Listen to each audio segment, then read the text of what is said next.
name is John Cuddy, staff nurse in the Mitchell Emergency Department. And this week in Cooling with Cuddy, we're going to be going over Dr. Cool in our cardiac arrest ROS patients. Okay, before we start the cooling process, we need to gather our supplies. The first thing that we need to get is the Blanketrol 3 cooling machine. Then we need to get the cooling kit, which includes the cooling pads. You need a temperature sensor to insert, and in order to insert it, you need a 5 to 5.5 ET tube and a scalpel. So why don't we open this cool kit and see what we have in here. We have instructions, we have the patient's body vest, we have the head wrap, and we have the lower extremity pad, and we have a big box. Now we're going to demonstrate how to apply the patient's vest.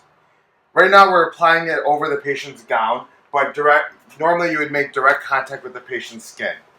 You wrap it around the patient's shoulder, and they have Velcro where you Velcro on tight. After we're done applying the patient vest, we're going to apply the patient lower extremity pad. Make sure you make direct contact with the skin. Go ahead and place the head wrap behind the patient's head, but do not fasten the Velcro yet. Next step is to prepare the Blanketrol 3 cooling machine. First, you want to make sure that the deionized water is filled all the way to the grate. Next step is to connect the cooling hoses. There's 3 different ones. So one goes to the head pad, the next one goes to the body vest, and then the third one goes to the lower extremity pad. So I'm going to go over the process of inserting the temperature probe. The supplies you need is the temperature probe, the 5.5 ET tube, and the scalpel. First, you take the hub off of the ET tube. Use your scalpel. Make an incision from the top of the ET tube all the way down to the bottom. Make sure you close your scalpel. You take your temperature probe, insert it in the top, and make sure it comes out at the bottom of the ET tube. And your next step is to insert it into the patient.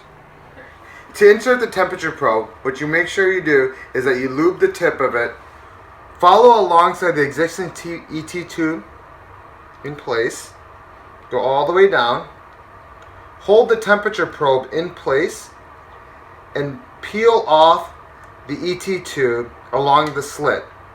This way the ET tube is out, the temperature probe is in place, and you have a good core temperature.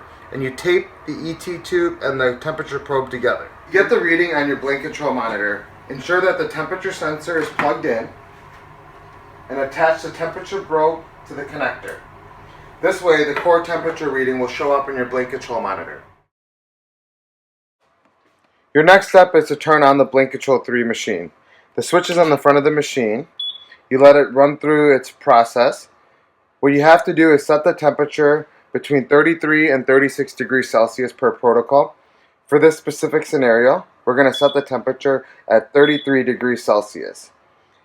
After you set the temperature at 33 degrees Celsius, what you need to do is hit the auto control and let the machine start filling up the pads. After you ensure that the head pad is completely inflated, your next step is to attach the Velcro pieces for the head. One goes around the neck, another one goes around the forehead, and there's 2 for the scalp. This is a process of cooling your post-cardiac arrest ROS patients. Hey guys, I really think I feel okay.